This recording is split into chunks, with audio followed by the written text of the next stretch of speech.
So greetings of peace, everyone. Assalamu alaikum. Good morning, good evening, and good afternoon, everyone. And it's really a privilege to be with you today in this webinar titled Heritage and Innovation, Harnessing Traditional Chinese Medicine to Combat Antimicrobial Resistance.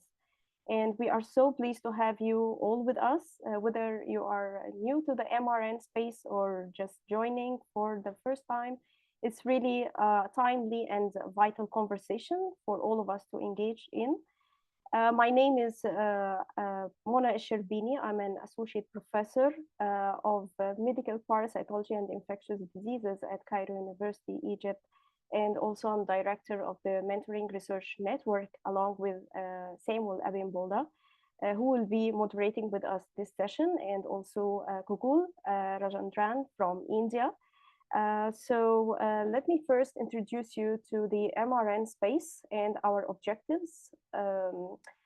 It's all about mentoring early career researchers, fostering their skills development and training in advancing research methodologies and tools to empower the next generations of researchers, and to strengthen collaborative network, building a diverse interdisciplinary network of researchers to enable transdisciplinary knowledge exchange and sharing of research capacity, and to address pressing health issues undertaken through the transdisciplinary secondary research studies to tackle critical health challenges across the African continent and the global south as a whole, to advance primary research by designing and executing transdisciplinary approaches to explore complex interactions with socio-ecological systems, and to focus particularly on the holistic frameworks such as the One Health approach, public health approaches, and planetary health approaches, and to leverage indigenous knowledge systems by integrating invaluable insights of the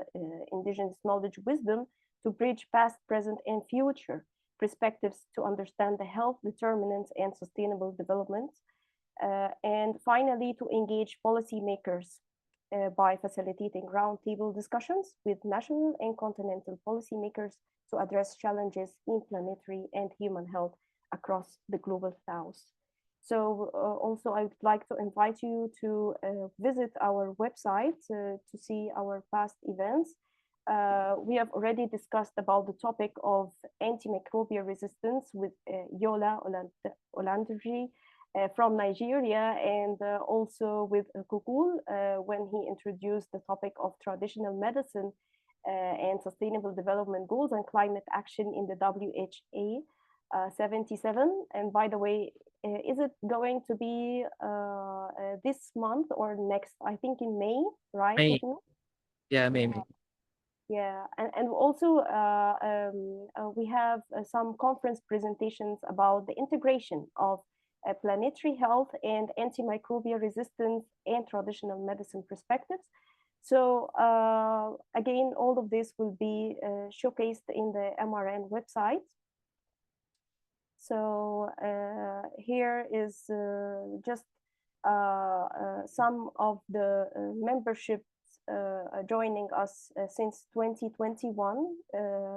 We are about like 40 members from 30 institutions across Africa and even in some places in America and Asia. Let me first begin by introducing our moderator for today, Mr. Kugul. Is a passionate Ayurvedic medical student from India and an inspiring leader. Joining the Mentoring Research Network in December 2023, Kukul is dedicated to advancing Ayurvedic medicine and preserving traditional knowledge. One of his key achievements is developing the largest global digital library of medicinal plants, aiming to safeguard ancient wisdom and protect vital medicinal species threatened by climate change. In addition to his contributions to Ayurveda, Gugul has showcased exceptional leadership on global stage. He was invited to the UN Ocean Conference in 2022, spoke at the Open Health Innovation Summer School, and represented youth at the UN headquarters in Geneva. His work on climate action and sustainable development also earned him an invitation to COP27 in Egypt, where he showcased his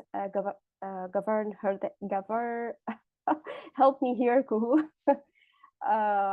My tongue Okay, sure, doesn't really. sure. Oh, So really? yeah, I was invited to the COP27 by the Ministry of Egypt Environment Ministry, and for showcasing Govardhan app. It's like social media for biodiversity that we are speaking about the global, like the global digital library of medicinal plants. Yeah, at COP28, invited by the Ministry of Ukraine, and COP29 in Azerbaijan, invited by the Azerbaijan Ministry as well. And yeah, at World Health Summit,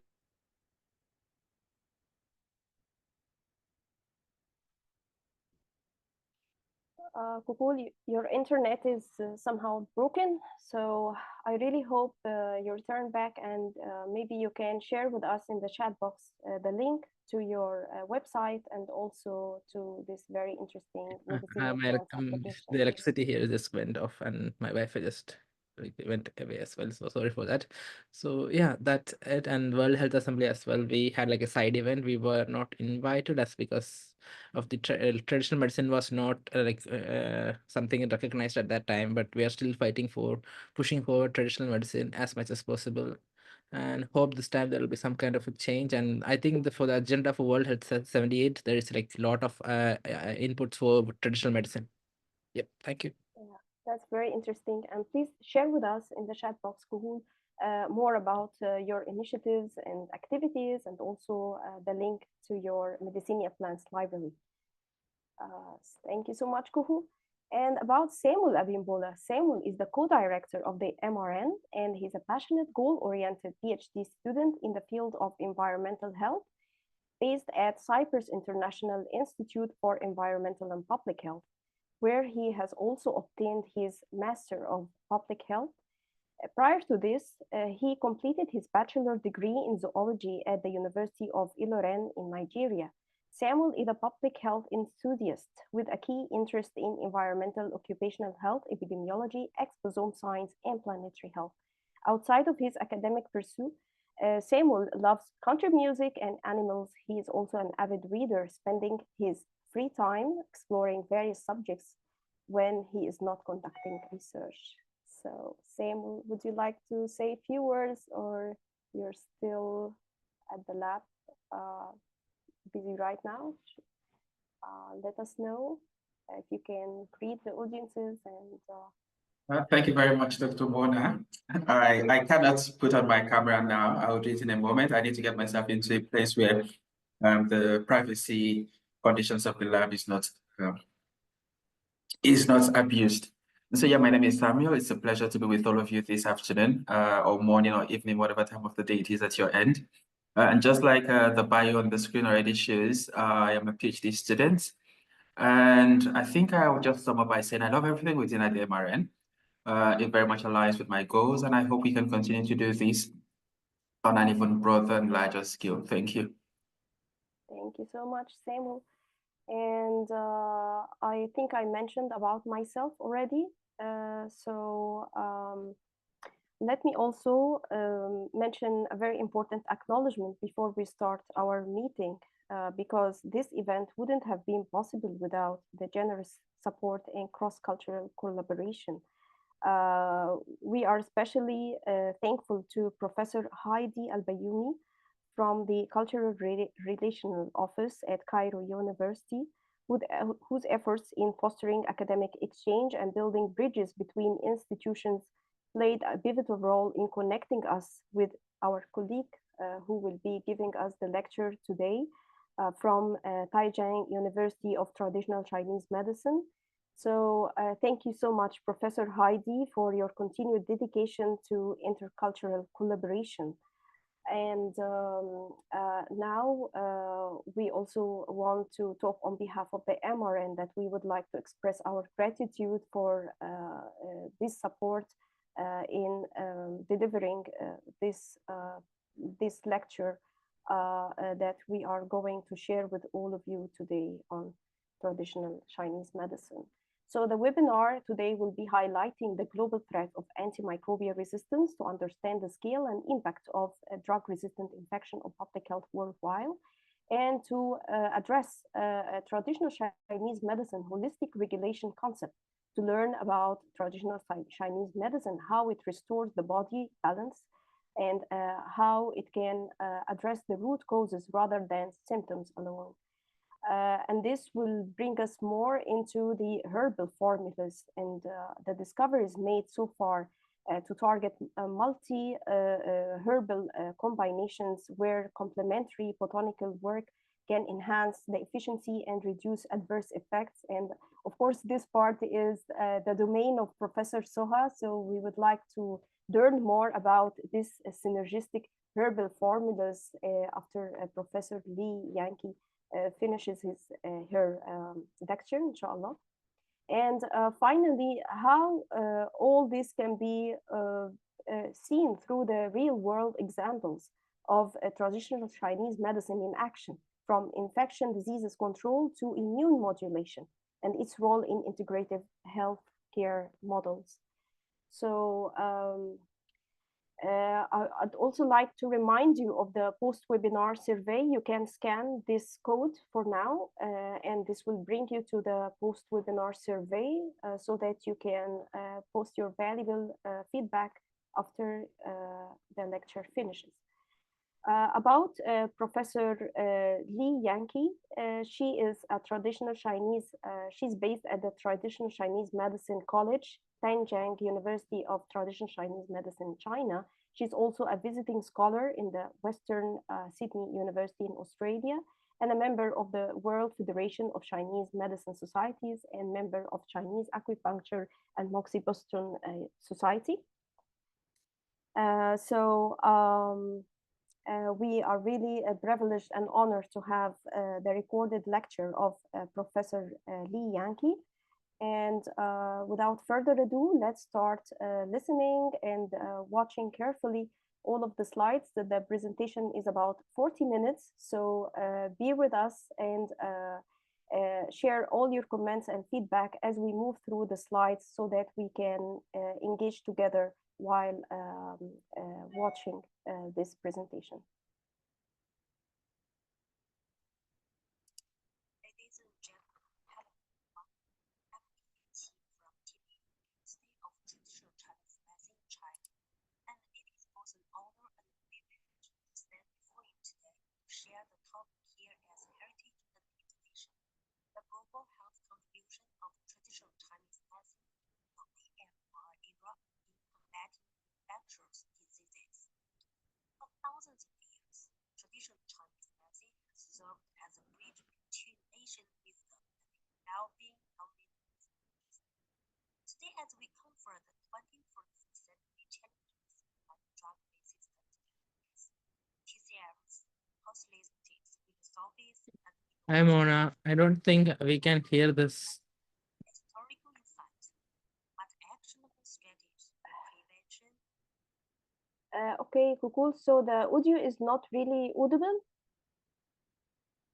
Yeah. Very low, yeah. So can you share screen from your end?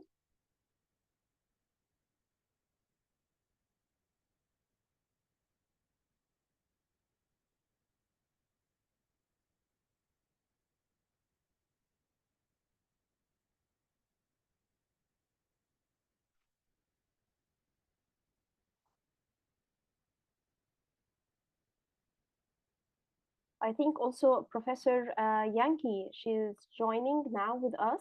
So Professor Yankee, please unmute so that we can welcome you. And also we have with us now Professor Heidi Bayoumi. Hello, everyone. Yes, Yes, thank you. Yeah, I'm here. Hi, everyone. Yes, I'm here. And please go on. Thank you. Thank you so much, Dr. Yankee, for joining live with us. It will be such a privilege to engage directly with you after this live streaming. Thank you. And Kukul, yeah, go ahead. Now we can listen very well. Just a minute. Can't find. If you have got it. So, for convenience, just Trying to find it. Ladies and gentlemen, hello everyone. I'm Li Yanqi.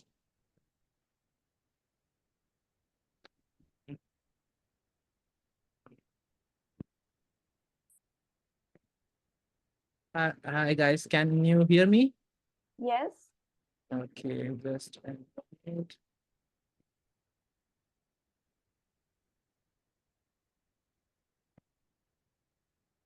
Ladies and gentlemen, hello everyone. I'm Li Yanqi from Tianjin University of Traditional Chinese Medicine in China. And it is both an honor and a privilege to stand before you today to share the topic here at the global health contribution of traditional Chinese medicine in the AMR era in combating infectious diseases. For thousands of years, traditional Chinese medicine has served as a bridge between ancient wisdom and evolving health needs.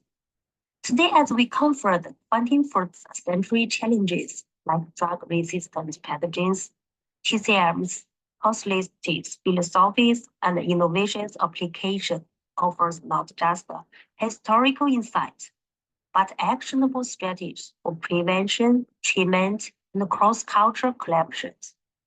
So I will do it as the following guidelines. As we all know, antibiotic resistance stands as a critical global health crisis. Indeed, the widespread use and persistence of antibiotics across human, animals, and the environmental system exert continuous selective pressure on antibiotic-resistant bacteria and their resistant genes, so short for ARB and ARGs. So this pressure fundamentally drives the proliferation and the global dissemination of resistance mechanisms. Critically, antibiotic residues in clinic, agriculture, and ecological settings create survival advantages for resistant strains. Consequently, as study confirmed, environmental persistence sustained ARG transmission cycle, eroding therapeutic efficacy across biological domains. Urgent multidisciplinary action remains impressive. So, an investigation from the Council of Canadian Academics showed that in 2018, nearly 26% of selected reported human infections in Canada were resistant to first-line antimicrobials, resulting in estimates of 5,400 lives lost per year as a direct result of AM. However, projections indicate a connecting academically trails by 2050. This prevalence of resistant human infections is expected to increase up to 40% in Canada, which could result in like 13,700 lives lost each year as a direct result of AMR. There's another research from US showing that a similar result. Currently, more than 2.8 million antimicrobial resistant infections occurred each year in the US, resulting in more than 35,000 deaths. So AMR is also associated with a high cost for healthcare and society. For example, it is estimated that by 2050, yearly annual worldwide cost of AMR will be between $300 billion and $1 trillion.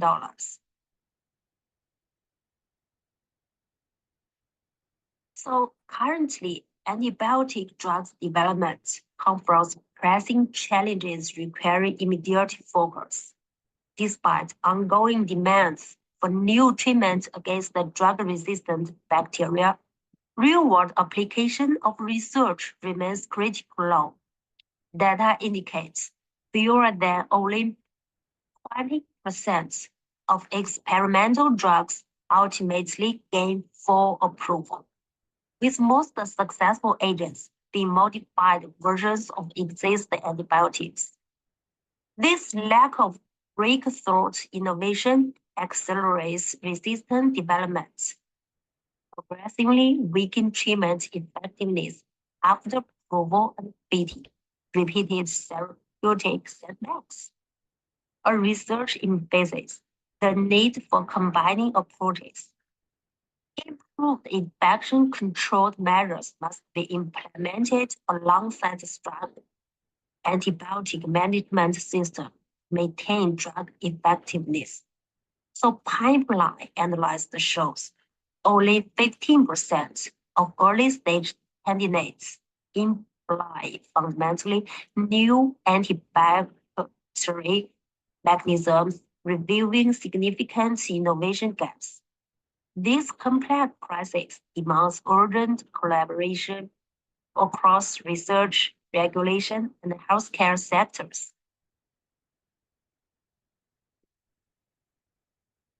So, Sarah's research emphasizes the urgent need to be stressed surveillance through a multi-pronged approach. So first, create lasting infection prevention and control of IPC programs is essential.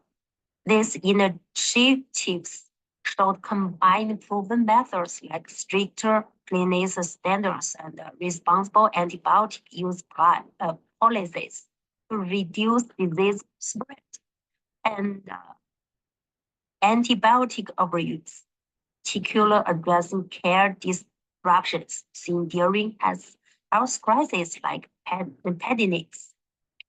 So secondly, focus on long-term action plans, ensures efforts continue after emergencies pass.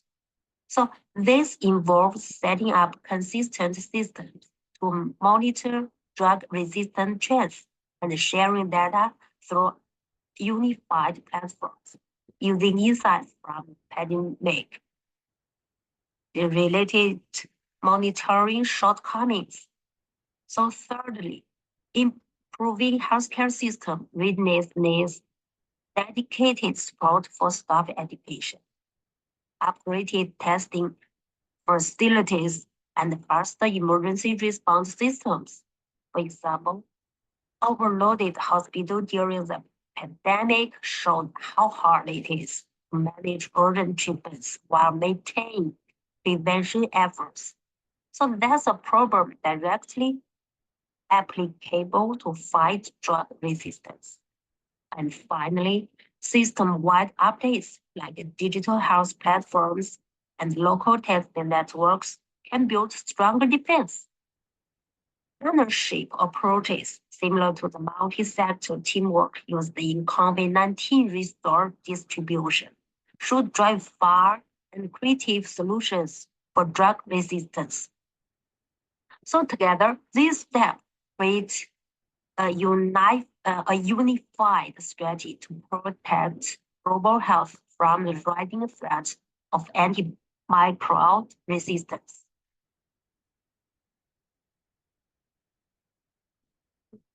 And fortunately, TCM provided distinctive therapeutic approaches in this domain.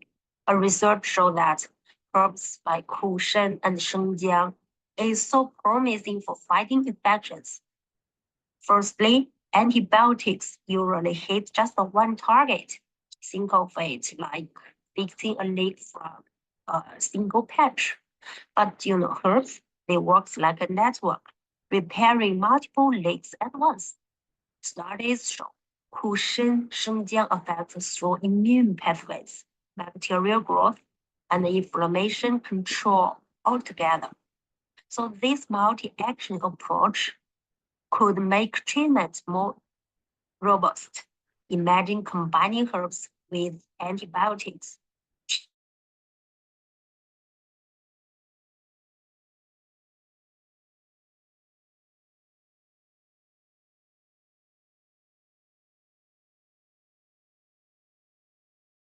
herbs work at a molecular level. Once we map these targets, we can design smarter therapies. So in the future, blending ancient wisdom with modern science for better patient outcomes. But why? Why TCM is uniquely powerful against the inflammation? So firstly, TCM doesn't just treat symptoms. It focuses on holistic regulation. Think of it as a two-part strategy, strengthening the body's defense while kicking out the bad off, so like toxin or pathogens. So this approach helps rebalance the whole system, not just one part. Next, TCM uses herbal formulas, combination of herbs that work like a team. Some herbs boost anti-inflammatory effects, while others protect the gut or liver. So together, they are smarter and safer than single drugs. Modern research even compares this to combination therapies in Western medicine. But here's the real kicker. TCM hits multiple targets at once. Inflammation is messy. It involves, genes, immune cells, and signaling pathways. But TCM's mix of compounds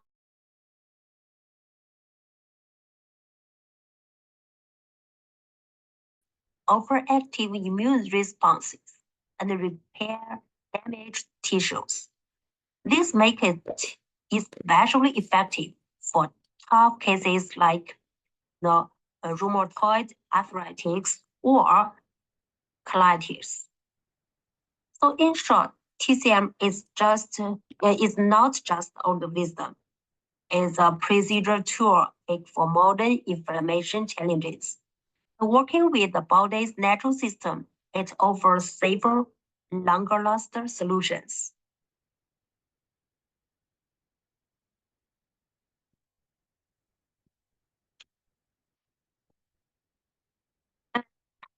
Acupuncture is vital part of TCM. Modern research reviews acupuncture works through multi-biotic layers. So firstly, it engages first the peripheral nerves and the central nervous system. This dual action helps coordinate the body's response. Now the cool part taps into our natural painkillers like endorphins. It also activates our body's scan beats-like system, not the plant, but our built-in CB1 and CB2 receptors that help calm inflammation. So here's another layer. Acupuncture helps balance cellular energy signals. So it regulates ATP and adenosine molecules that's like killer bacteria, and like inflammation switches. So on the immune front, it fine-tunes key places like macrophage and microglia. So our cellular cleanup crews that can sometimes overreact. So recent studies have shed light on how acupuncture actually works. And here's a big picture. By targeting specific acupoints with precise techniques, acupuncture taps into the body's meridian system, which interacts with molecular pathways to manage diseases. So research showed it activates neuron, fine-tunes immune response, and even improved blood flow. So key reasons why it helps with everything from pain to chronic inflammation. So advanced imaging tools like fMRI and the PET scans that see real-time changes in brain activity and blood flow after acupuncture sessions. We've also learned that meridians act like specialized highways for fluid and signaling molecules, helping transport substances like neurotransmitters and immune factors. So this release directly dial down pain and inflammation while balance body's functions. But there's more. Acupuncture doesn't just stop at nerves or immunity. It engages the whole neural immune network, including the HPA-X. So we all know that it is our stress response system, and even twist the molecular process like protein modifications. So these changes ultimately calm inflammation and restore immune balance, making acupuncture a multi-level therapy with science-backed benefits.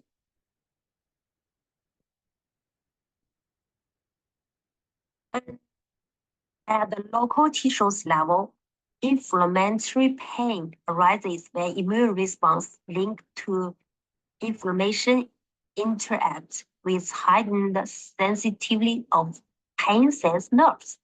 Injuries caused by chemicals, by physical forces, by heat, by trauma, by infections, or by surgery triggered inflammation and pain. These injuries push immune cells to release immune driving vectors, for example, like cytokines, and boost the production of related proteins and the cell signals chemicals like chemokines. So acupuncture works by adjusting how immune cells and the pain sensors communicate, fine-tunes key pathways, including cellular energy signals, the body's natural cannabis-like system, or opioid pain relief system, and pain-related iron channels to control these inflammatory molecules and reduce pain.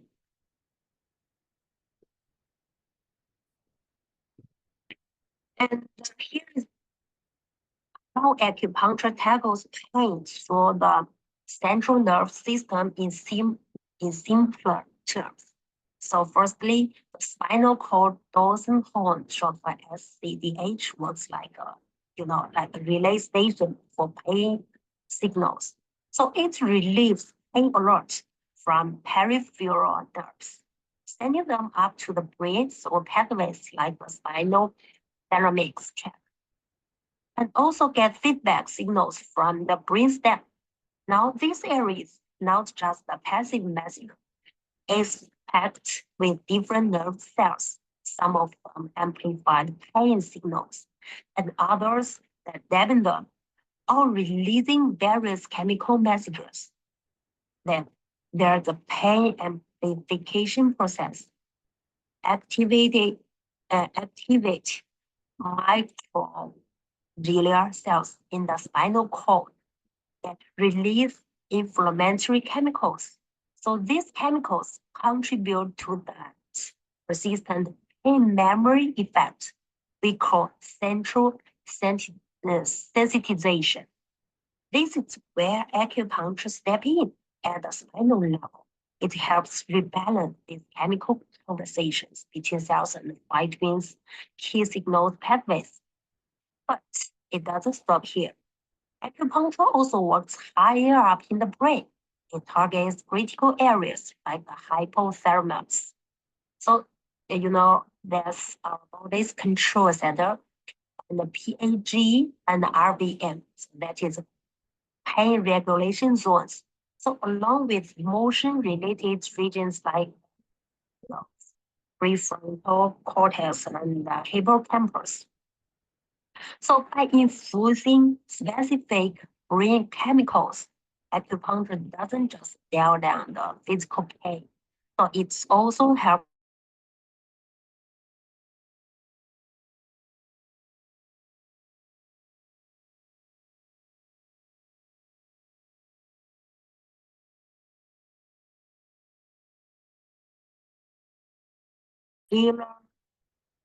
conduct coordinating signals across the spinal cord, brain networks, and even our emotional response through multiple biological pathways So that is why it is showing real promise for complex pain conditions.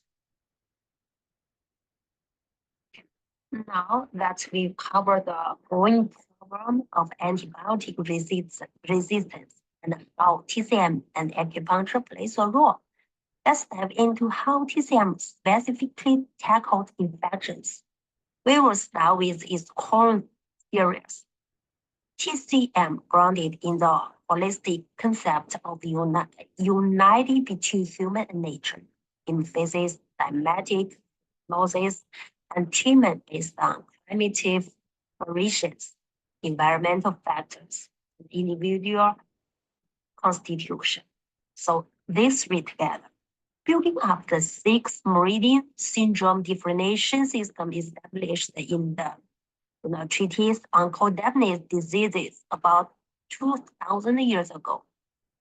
TCM has further developed the Wei Qi Yingxue syndrome differentiation and the Sanjiao syndrome differentiation methodologies for infectious disease management.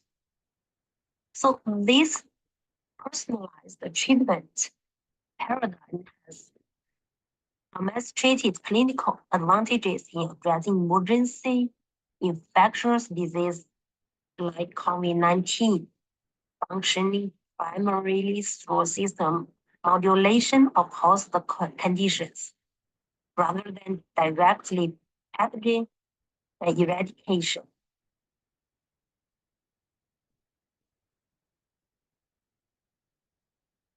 So China has faced major infectious diseases outbreaks throughout its history, like 243 BC to 1949. So TCM plays a key role in managing those outbreaks through community-based practice, especially during the COVID-19 pandemics. TCM demonstrated clear benefits in clinical settings, with scientific evidence supporting its effectiveness. As a cornerstone of Chinese culture, Chinese herb medicine provided distinct advantages in infection control. So it reduced the disease severity, supporting recovery, and shows fewer side effects comparing to conventional therapies. So these outcomes have spurred broader scientific interest in herbal medicine's potential against infectious diseases.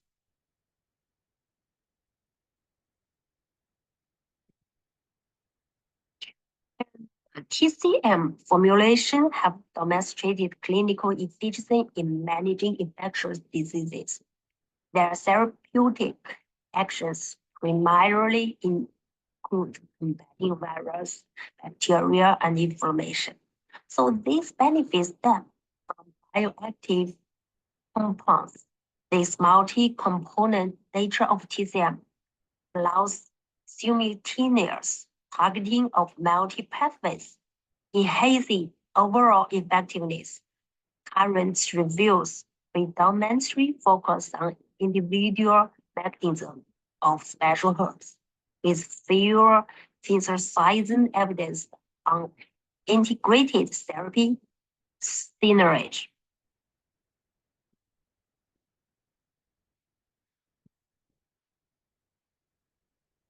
And the ancient TCM physicians proposed isolation strategies, such as avoiding toxin T, which paralyze modern infection diseases containment principles. So the yellow emperor's inner canon emphasizes that almost the vital qi prevent pathogen invasions.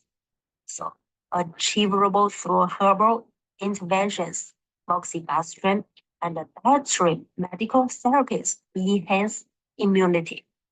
So modern research further reveals that certain TCM formulations strengthen respiratory immune by modulatory gut microbiota, demonstrating the lung intestination as co-regulation mechanisms.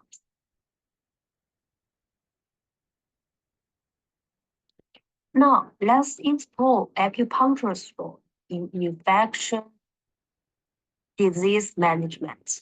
So firstly, its unique mechanisms. So traditional meridian theory links acupuncture stimulation to immune regulation. For example, boosting while blood cells counts. So historically, acupuncture was used in Ming-Qing dynasties to combat epidemics.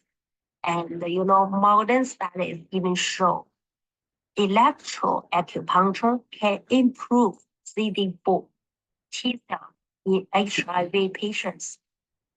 So the next one is advanced in neuroscience. fMRI scans prove that needling at 3 can activate the vagus nerve, and the new laser acupuncture system now achieve procedure under 0.5 mm. And finally, in viral infections, acupuncture shortens flu symptoms like using tree cutting to cut fever time by 2.3 days. So herbal nebulizer such as honeysuckle extract can also block respiratory viral replication. So together, these findings highlight acupuncture's multi-level contributions from ancient theories to cutting-edge tech and clinical applications.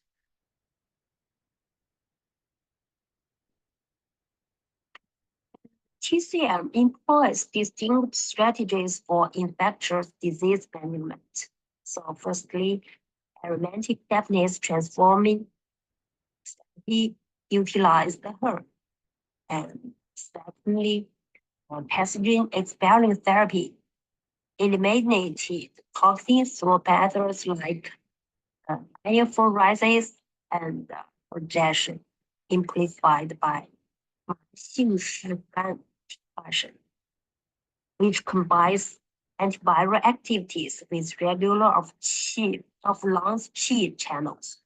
So lastly, toxin resolving and blood activating therapy, addressing pathologicals like epidemic toxin-induced stasis with interventions such as 血液清 injection, improving microcirculation dysfunction. So these approaches collectively highlight TCM's multi-targeted mechanisms in infection control. So TCM proved unique advantages through synergistic antimicrobial mechanisms amplified by multi-component formulations such as 莲花清瘟, which integrates antiviral effects composing interactions. So its national compound library further supports this capacity with over 1,200 antimicrobial active ingredients identified to date. So additionally, TCM builds on historical knowledge, including fundamental frameworks like systematic discourse on epidemic disease, which established the early systemic approaches for managing viral infection diseases.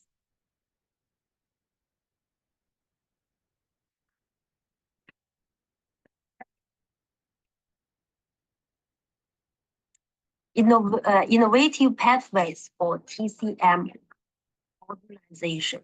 So technically the empowerment of traditional medicine network pharmacology.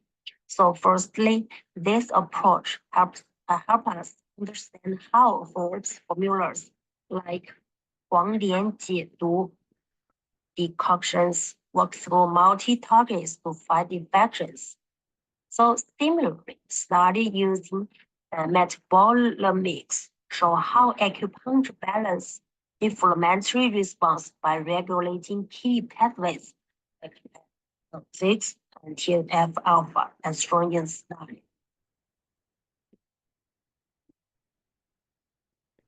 And now, let's look at how TCM tackles modern infections challenges. So first, for drug-resistant bacteria, combining herbs like berberine with antibiotics such as amoxicillin has been shown restore their effectiveness, essentially making antibiotics work again. So additionally, study highlight that amoxicillin were applied to key acupuncture like we significantly reduce harmful bacteria colonization in ICU sections. Okay. So moving to prevention, TCM approach is equally practical. For example, fumigation operating rooms with herbs like Changzhu and Artemisia lower airborne bacterial levels. And surprisingly, something as simple as ear acupressure can cut catheter-related infection like over.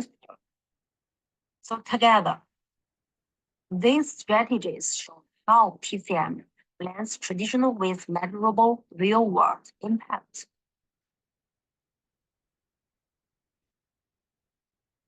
So antimicrobial resistance is really a global challenge, and that is really a concerned global effort. So integrating modern medicine with traditional medicine practice. So current initiative in this field has proved promising progress. So look at this picture. These figures illustrated the global incidence of malaria. So this map clearly shows that global prevention of malaria, which is found almost every continent, with significant incidents in Africa, America, Asia, and Europe. You know, Professor Chu Yu, she's a Chinese. So with her pioneer work in illustrating artemisinin from traditional Chinese medicine have saved nearly 6 billion lives all over the world.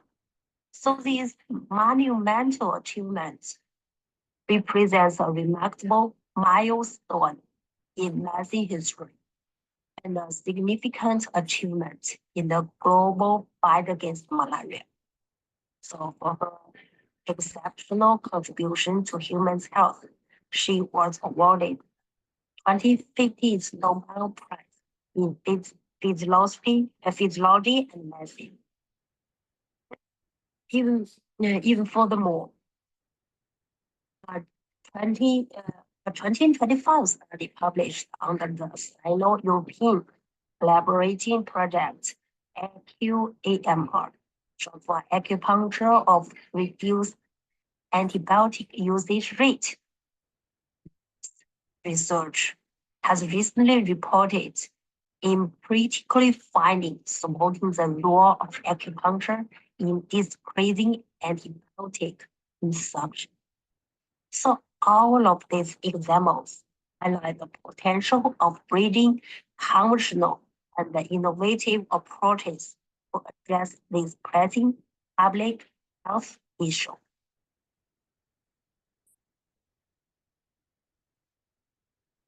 Although TCM and acupuncture hold significant patient potentials in addressing antibiotic resistance, their future application will still face numerous challenges, like research in Joe. So it showed that first one is lack of scientific validation. So we know TCM rooted in empirical knowledge and historic principles based on organization challenges. So its multi components nature complicates scientific validation, while limited like pharmacokinetic and safety data in the evidence-based evaluation.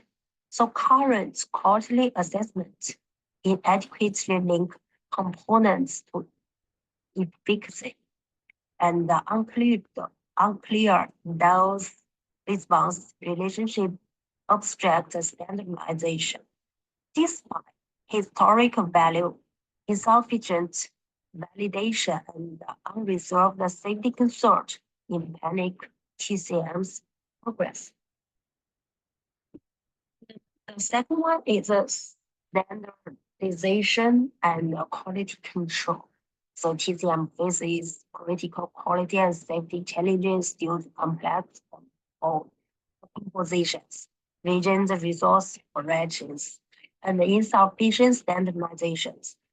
So contaminations risk and inconsistent efficiency arises from unidentified active components. So diverse processing methods and unregulated markets, current regulation and testing fail to address TCM's multi-target nature while meeting global standards, acceptance. So strengthen quality control, harmonizing protocols, and establishing international guidelines are essential for TCM sustainable development. And also insufficient cultural protection and inheritance, and also lack of technology innovation, major problems as well, like lack of technology innovation. We know Chinese TCM markets underperformed despite its original hindered by lower innovation. And only 0.3% global patent. So inconvenient prescription-based administrations for vulnerable groups and cumbersome preparations methods incompatible with modern lifestyles. Integrations with modern medical R&D remains weak, with insufficient investigations and strong innovation compared to Western methods. Limited international collaboration for the risking technological advancements and resource sharing opportunities critical for elevating TCM's global competitiveness.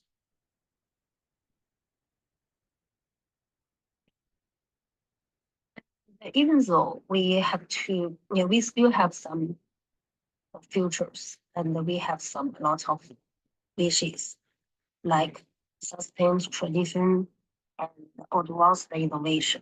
So traditional Chinese medicine isn't just about keeping our tradition alive, but it is also a key player in modern science. So we need to build healthcare systems that use TCM's national stress to keep people healthy. Here's what we should focus on, like training new experts in TCM, like digging into Asian texts to back up modern research, or even creating smarter herb remedies for today's needs.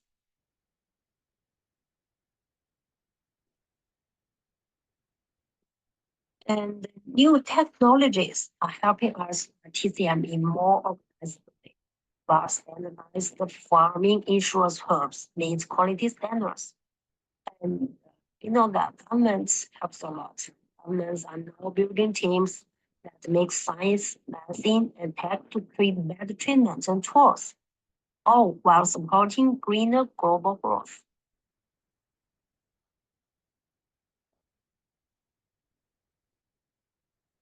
So what we should do to prove it works, like build a stronger proof through global trials. partners with global researchers and set clear rules. This is very important, I think. We should create clear global standards for TCM and guideline international regulations. So that is a really important step.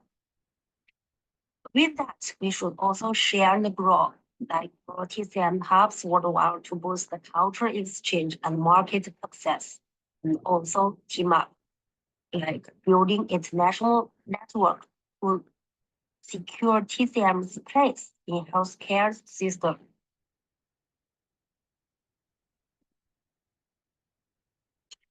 Also, like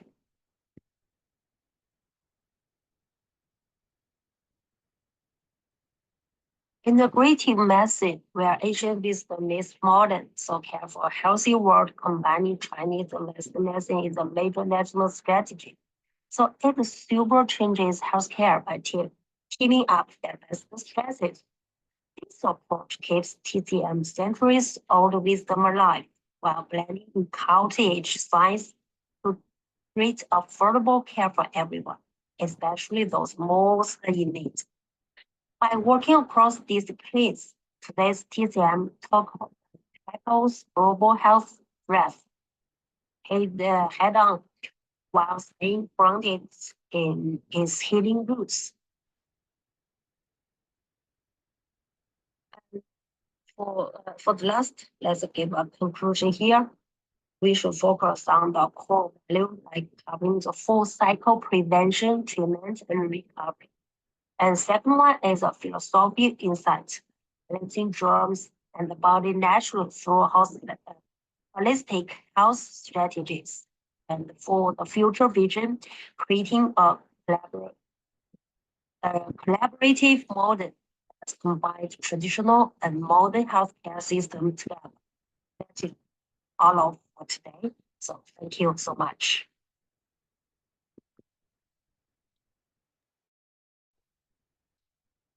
That's truly insightful and very, very informative, and laying the foundation for us to try to dig deep into this knowledge and broad scientific insights that Hello.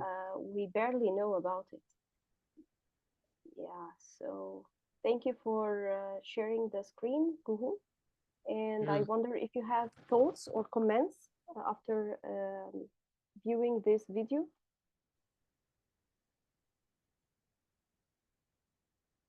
Dr. Yankee, unfortunately, is having troubles logging in again due to internet problems, but I'm following up with her on email. So if you have any questions, I can directly communicate again with her. And I would like that as a community here that we share our videos so that we will know one another and possibly also take a photo for this session together. So yes, back to you, Kuhut.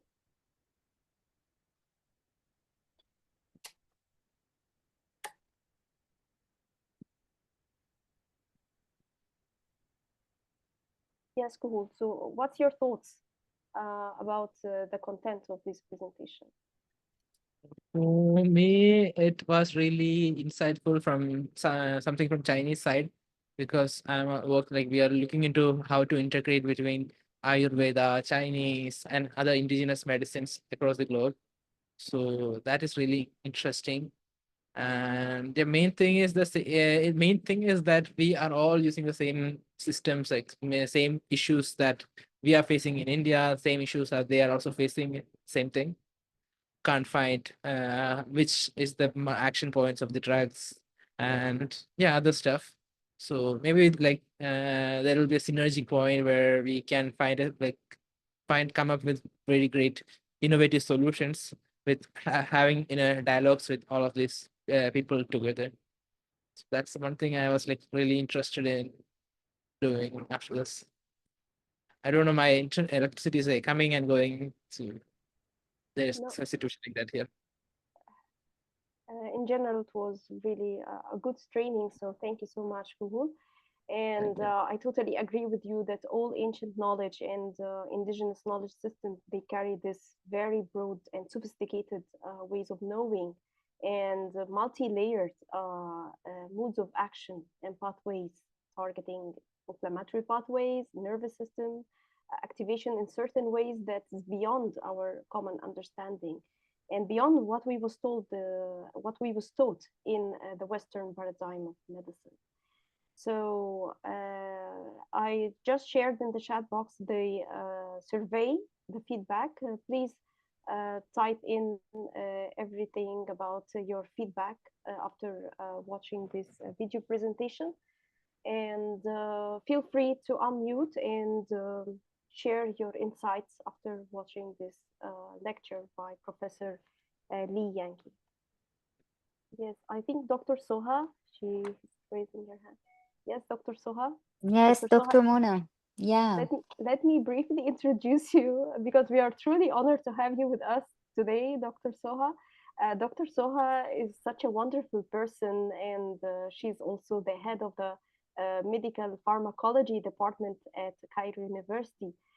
She's also working on research, clinical research, and she's having a very broad cohort of more than 10,000 students from different backgrounds and different degree stages in medicine to engage in publications.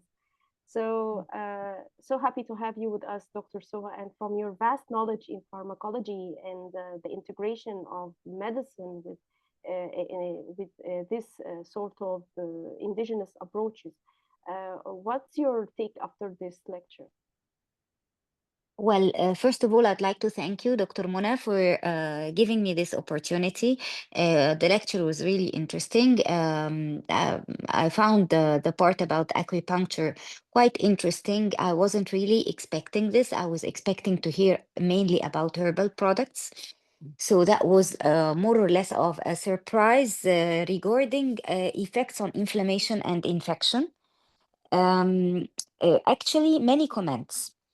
First of all, I don't know from how many parts of the world. First of all, sorry for not being able to open my camera this time, but next time, by the will of God, we'll be able to get more acquainted with your attendees. I'm not really sure from how many areas of the world uh, all of us come now. However, we are all speaking in English now, and we understand each other. That's why we understand each other. Now, regarding new medications and new interventions for the treatment, prophylaxis, uh, globally, we speak the language of randomized control trials. We speak the language of GCP directed research or GCP compliant research. And we speak the language of evidence based medicine and clinical practice guidelines. Now, no matter how effective a form of therapy, herbal or whatever might be, unless it goes through this pathway, it will never be taken up globally. This is the problem with all the herbal products. But we have some good news here. We have a new player in the field now, which is artificial intelligence. Artificial intelligence now can tell us, as Dr. Yankee introduced, she said that they have libraries of thousands of chemicals. Artificial intelligence can tell us now what these chemicals might do in terms of efficacy and in terms of safety and even in terms of pharmacokinetics. They make us walk a very long way in much a shorter time.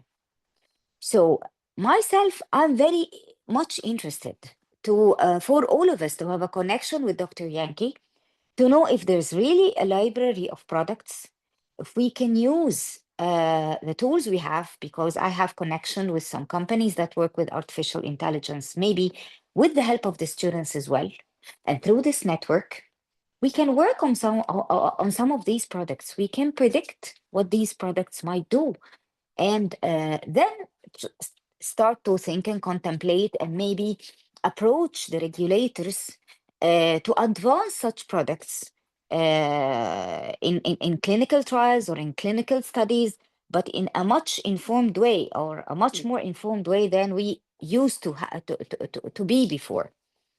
This, I think, would be a very optimistic plan based on what we've heard. And again, I thank you very much, Dr. Mona, for this opportunity. It was really interesting. Thank you. Thank you, Dr. Soha. It's really my pleasure and honor that you're joining us in this place, and for your really thought-provoking comments. And I would like to take it from there to either Google, Samuel, or any of other participants here. Samuel, yeah.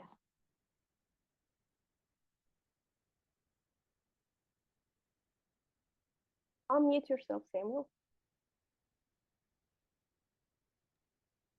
Thank you for that. Thank you very much, Dr. Mona, for this session. Good evening or good afternoon. I think it's still afternoon at your end, Gokul. Is that correct? Good afternoon, Gokul. Or is it evening? Evening, it's evening. Evening. Okay, good evening to you, and greetings to everyone. Greetings to everyone in the house. And very, very interesting comment by Dr. Soha.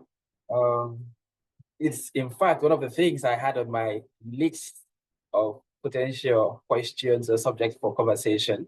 The pharmacokinetics of these active ingredients that have been isolated, which in the webinar they mentioned over 1,000 of such antimicrobial efficacious compounds, or perhaps just items. I think it's very impressive, very interesting to know that at least progress is being made. But to corroborate what Dr. So has said, it will be important if these can be digitized and made globally available and validated. But beyond that, because one of the things I very much was interested in was the inflammation. And that is because I work in this space, some of my research, the research I'm doing at the moment also, what I say, it touches on cellular inflammation. I would have loved to get clarity if the inflammation, because we know there is the dermatological inflammation, which is quite different from internal or cellular inflammation. So I would have wanted to know if this anti-inflammatory property that Wei Yanku actually mentioned in a presentation, if it was actually the one you actually would see, maybe skin surface anti-inflammatory property, or if it's cellular level anti-inflammatory property. That is one thing I wanted to ask. And again, I would also have, just like she said, it's again the research. Is there any randomized control trials to actually validate this anti-inflammatory efficacy? Has any such, even if it's not randomized control trial, is there any research, because if they have something that is, let's say, even just a crossover trial, or even a cohort, just a mini cohort, or we would say a pilot study that could actually serve as foundation and evidence for us to then say, okay, we can then advance this. If something has been done research-wise, no matter how little it is, it can be built upon, and then you can take that or the findings from that mini study and then apply for grants or for funding to do it at a larger scale. It would serve as a premise, because if we have to go from scratch now and say we're just taking this compound, we would have to go all the way back to in vitro analysis, in vivo, and start again with animal studies before coming to human studies. But if they have already conducted something in animal studies and have even tried some of these things in human subjects at any form, I think it could serve as a premise to actually expedite the process or the procedure of getting to an RCT of sorts.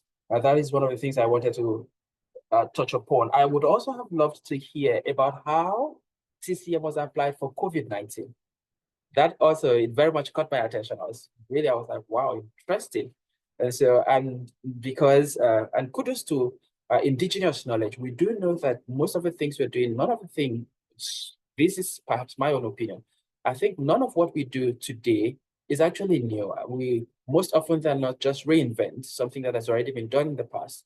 And so if in fact there is evidence, perhaps documented evidence as to how TCM has been used in previous pandemic preparedness, it could also provide insights for those of us in this 21st century to also adapt or adopt and adapt their strategies for future pandemic preparedness. And so if any of such COVID-19 applications were actually documented, digitized, it would be very interesting if such repository of knowledge can be shared, perhaps with consent, with interested parties in the research community. And however, as interesting as TCM and the many other indigenous medicine that I've either participated in webinars and seminars or conferences with, including the one that was recently, I recently participated in a traditional, something very similar to traditional, but it was called the integrated medicine. So it was an integrative approach for cancer biology. One of the concerns I have, however, is the possibility of this knowledge being hijacked by big pharma, because it is not enough to propose solutions. I think it is also very important to make sure that these solutions are safeguarded and the integrity of these solutions are maintained for future generations. The problem we have today is not that we do not know what is good and what is dangerous. It is because of a conflict of interest. Some people have vested interest in health solutions that are not altogether healthy for the majority. And so I think it will be very interesting and very important to see what can be done, and beyond safeguarding it against being hijacked by people with ulterior intentions who could decide to use it for monetary reasons. We also need to look at the planetary impact. These are plant-based therapies, or would I say herbal therapies. And so if these therapies are to be put out in mainstream scientific communities, what impact would it have on the planet as a whole? Would it lead to the near extinction of certain plant species? Would it lead to the exploitation of certain plant species? Would it lead to genetic modification of these species to enhance market availability for drug production? And so some of these things also have to be taken into consideration to make sure that while we are trying to help human health, we do not inadvertently destroy planetary health. And so a holistic view of how this can be used and abused, because if we do not prepare in advance for the potential abuse of this therapeutical knowledge, and then we would not be able to prevent it when that time comes. So these are just, I know I've spoken for more than my due time, but these are just some of the thoughts I would have loved to discuss with Dr. Yanko. I hope you can please pass that on to her. But again, a very beautiful, interesting one. It set my mind rolling again, once again, as to the importance of traditional medicine across all spheres. And it's also interesting to see that what has been discussed this afternoon with the traditional Chinese medicine is very much in support of what Gokul also presented a couple months ago and what he has been working on with the traditional Indian medicine. And again, even in alignment with what we've seen in different parts of sub-Saharan Africa or even in the Middle East and North Africa, we begin to see again that it is very important for us to create a wholesome repository of indigenous knowledge to be able, if we intend at some point, whether now or in future, to be able to mitigate the rising challenge of antimicrobial resistance. I think if we pay due diligence to how these therapies would help us as a species, we may be able to come up with novel antimicrobial approaches in the near future. Thank you. Thank you so much, Samuel, and this is very insightful. And I know that you published before about the ethical dilemma of AMR, the use and abuse. And also, I think Tajuddin Yusuf has also published on the perspective of traditional medicine and antimicrobial resistance. So from that standpoint, maybe I can invite Yusuf to share some of his insights after listening to this lecture. Feel free to unmute, Yusuf, if the time is okay at your end. And anyone attending, if there is any comment or feedback. Cool, I see you unmuted. So would you like to mention something about the medicinal library that you are building? Okay, maybe like I can show the presentation. Okay. Can you this? Thank you, Anna, for just a minute. Maybe I can share the screen itself. Yeah. And Brian, I don't know your field of science, what you're working on, but if you have any comments or insights, please do share them with us, either in the chat box or just unmute, and we'll I be more think than happy to we hear are from you. missing. I think there's the missing of Oh, slides. yes, yeah. Okay, so maybe you can jump into your website if there's something relevant to share with us. Okay. Website.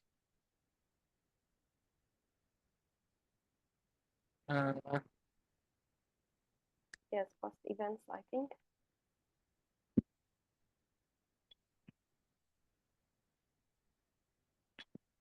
But I wanted the slides. Oops.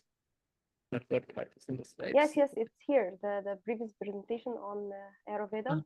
Yeah, it's on the website. Okay. This one, right? No, I think the website itself that you were just opening. So in the meantime, we also have medical students joining. So if you would like to comment on the inflammatory pathways, what do you think about this kind of depth that you've just heard from Professor Yankee? Maybe after Kuhul finishes. Okay, Yomna Hassan or Yomna Hatem.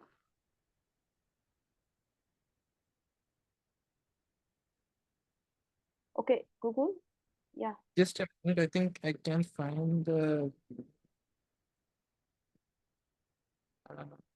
Okay. You actually deleted that, right? I think so.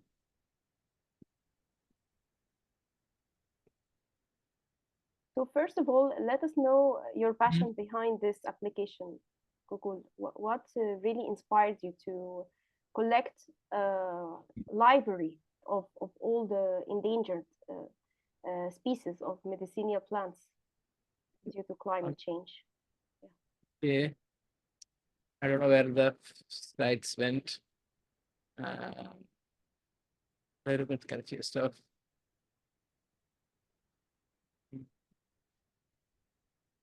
Okay, so okay, I'll just go ahead with some of the slides that I can find here somewhere. So yeah, it's something which for me it starts from my college where a teacher asked me to to find information about like to make a space available for for her to easily teach people how to teach the students how to what to say how to learn. And that was the start of the idea. She told if you can do something, just go ahead, make one app, that'll be really amazing and stuff like that. And then that started. So that was the first thing that we went, and this is the first model I think that I created. So it had 253 plants and indigenous plants and the other indigenous Indian traditional use that was put forward here. So that is the starting. Then I went to the UN COP26 in Scotland, where different countries like Cameroon, they brought up their medicine, which was the Forest. Thank you. It's a Holland, and it's from the Cameroon forest. The whole medicine of digestion. And if you Google on the internet, you see the different uses of it's a Holland. The scientific name, I think, is it Jacinda Holland? If you go to Google, Holland, Jacinda, so that's the scientific name. So that was the main start of the idea about how we need to even after being an Ayurvedic student, I only had the limited knowledge about 23 253 plants. That was mandatory for our examination. That's all that we need to learn. Everything out of that we don't need to learn. So that was the starting point where we wanted to go forward and then create the more something more or more on making the app go forward. So I went outside, created the app which uses like usernames to document information about how people are using different plants, where you can see here. So people can share which kind of disease this plant is used for, and they can tag the plant turmeric and stuff like that. And even the plants have even the bacteria have their own like profiles that we can create, and other people can follow these profiles so that they can learn more about the plant and how people are using the plants and animals out there. And also we had like a map data for finding plants, how plants are being affected, the biodiversity is being affected like that. And yeah, we got featured by different countries like Egypt, Chad, Ukraine, Uganda, Nigeria, Sri Lanka. And also we were like invited to different conferences and like more Mediterranean and Middle East University. We even got like award from all of the 27 universities over there. You can find more in the website here. And yeah, we recently started the Global Indigenous and Traditional Medicine Alliance, because wherever we go, we lacked people to speak on behalf of us. We were at the World Health Assembly 77 that Mona told. So Mona was one of the speakers as well. So, but still there was a like lack of speakers or people to support us on ground. And yeah, so that we are going going forward with the process of creating the Global Indigenous and Traditional Medicine thing. So and mostly you can find all the information here. And also now we as a start of the Global Traditional Medicine, we are starting out with the like the documentation process of indigenous and traditional medicine. So here you can find our supporting apps. This is the Indian version of what I just told, like the 53 plants that you can download and search information. Yesterday, Mona was working on all of these projects, and yesterday she was like, "My eyes are hurting. Please, eyes are hurting. There's something on Ayurveda." And I was like, "Okay, open this app and just type in eye. Then you'll get a lot of like list of plants that is used for eyes, so that if you find something nearby, you can use that like that." So that was something like we shared each other like yesterday. And yeah, we're also having this documentation of Ashtankrita, which is one of the scripts of Ayurveda, which can be used in the we are next planning out for the global version of this Govardhan app.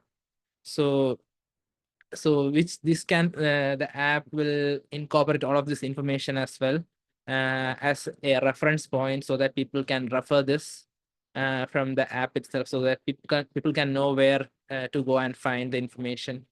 And also there's been like little bit change to the hope you guys can see me. So oops.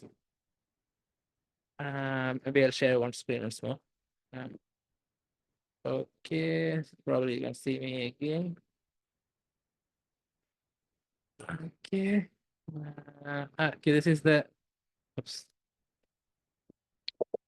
I want to showcase the app itself, but I don't think it can be. Oh, it's available. Okay. So we added something like this is the app, and also we added some little bit change in the iOS version, where we can see how the lifestyle-based changes are affecting the indigenous and traditional medicine. So one of the people, Dr.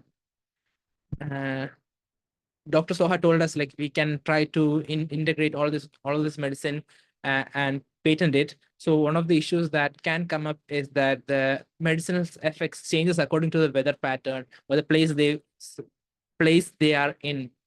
So situations like that also can affect the traditional medicine. So that is something we want to like highlight as well with all of this digitalization documentation processes. And you guys can, if you mostly you guys are from like outside India. So outside India, mostly everyone will be using iOS device. So you guys can find the Indian version here, and hopes soon we'll be releasing the international version for iOS as well. So yeah, that's it from app side, I think. Thank you so much, Kuhn. That's really a lot of effort put into this project, and we really wish you well going forward. And I hope this can be really an inspiration for all of us to try to understand traditional medicine through a different lens. Because as Dr. Soha mentioned, we come from different geographical backgrounds and different, ways of knowing.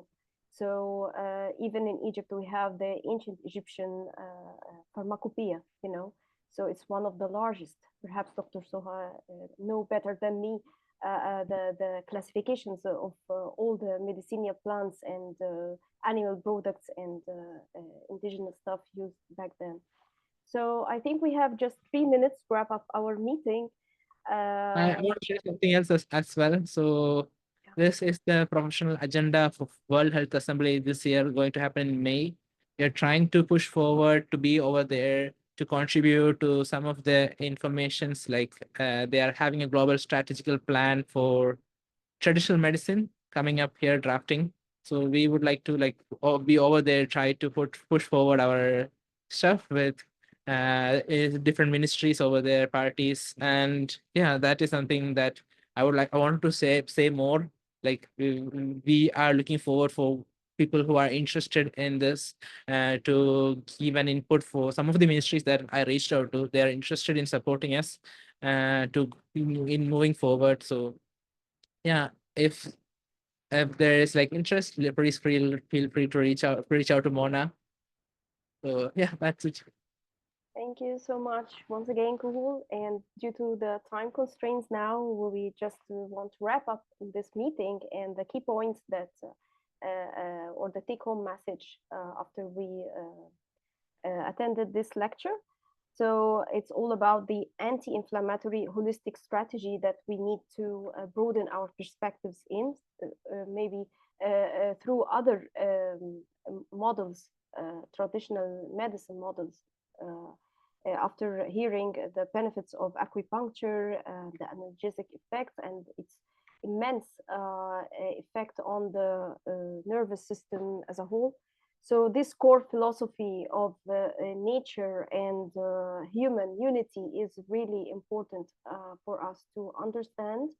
And also Professor Yankee, she highlighted the lack of scientific validation as challenge, the standardization and quality control as a challenge going forward, and also evidence-based evaluation and lack of technological innovation. And this is something really fertile that we need to work further on in collaboration together. And traditional Chinese medicine is, of course, a wellspring of millennial wisdom and knowledge. And through its multi-target system regulation approach to antimicrobial resistance, its implications for integrative, sustainable healthcare systems is really imperative for us to dig deeper more and to understand in full depth. So I wonder if any of you would like to contribute with any closing thoughts, Samuel or Yusuf, both Yomna Hassan, Yomna Haitem, or Brian.